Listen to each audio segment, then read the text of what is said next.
want to share with you a case history about one of our staff members in Omaha, Nebraska.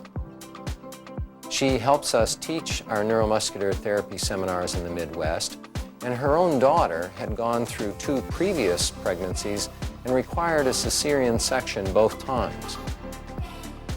When our associate learned about pelvic stabilization and the correct treatment of muscles, she began treating her daughter, her low back and the leg muscles, which we'll discuss in a moment, and this iliacus in the first part of her pregnancy, and gave her daughter a proper stretching program. The last time we went to Omaha, they brought the child to us, who was only a few weeks old at that time, to share the story and the good news. And the good news was that her daughter had a very limited labor.